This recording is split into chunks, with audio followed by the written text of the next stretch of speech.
mawawala sa kanya. Kaso dito na nag-shift mula yung group up ng Onyx Philippines. There's going to be a diversion phase. Papunta kay Chico, makakasalubong. Pero kuya, nandiyan ka pala, nagpapakilala. AOG, natamaan ng isa. Pinangalan si Keke na medyo mahigit. Pinangalan din si Tito Camero James. Nakita din ang side ng Bogi. Hindi makukuha yung ulit place. Pero makukuha pala dito. It would be Hekedan. Papalag ng Onyx si Machine. Then on the front line. Sila mo, nagsabi si Hekedan. Ang traffic yung control na meron pa dito. Onyx Philippines. O papasok ng World Girls sa lugar ng likod. Hindi mo naman gagawin binuhugi Shadow Kill. Pero mukhang mag-re-reset muna yung Turtle. Sinasayaw na agad ito ng AP Bren. AOG, kinasala. Oh, wala tatamaan si Brusco. Pero ngayon, medyo tatamaan na kalan din ni Debbie si Kurt. At kasabay na kalan din na napaglatag ng kanyang Carpet James Pass with a turtle still. At sa may bandang harap, pakalang din. Ay nagkakaroon ng damage sa Nikito. So, dito ang Super Crab. Naglalatag ng mga araw, naglalatag ng mga trap. Nandito na pala silang James Pass! Kakwenta, Space Break, pero si James Pass.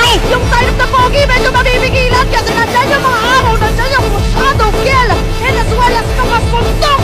At yung mga bata dito ni Super Prince. Nandyan din naman ang triple kill for the Monster Mage. Kumapit pa nga eh, one Shadow. Pero mukhang sasayawin pa ata nila yung board. Pinasok na agad doon si Keke doon. Teka lang! Ang kupon, sinalubong ang mga sapa. Kapati na rin nasipa ng mga bola. Dito may pagkitagilan. Nandyan ang alam din sa inyo Pogi. Pero naman may pigil sa dito ni Bruce kung kalawang double kill. At sabay-sabay ng alam din ang paggusto ng pagsibang dito. Shizu makakabawi. Kiko on the other hand. Mapamatay ba? Nakapag-shadow pa rin naman. Pero sa may pinakagilid pala ay may ganda ng ape. Yellow with the maniac kill. A wipeout. AP Brand members are down. At doon namin.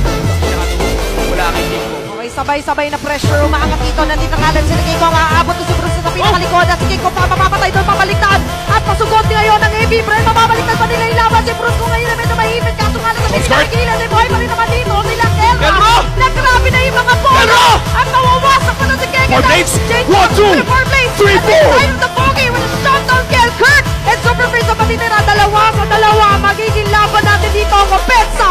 At Pensa naman para sa AP Brand. At tutuloy na ni James Pass. Kurt pumasok na. Pero revitalize sa activate naman dito doon sa pinakagilid naman si Keke Tanon. Yata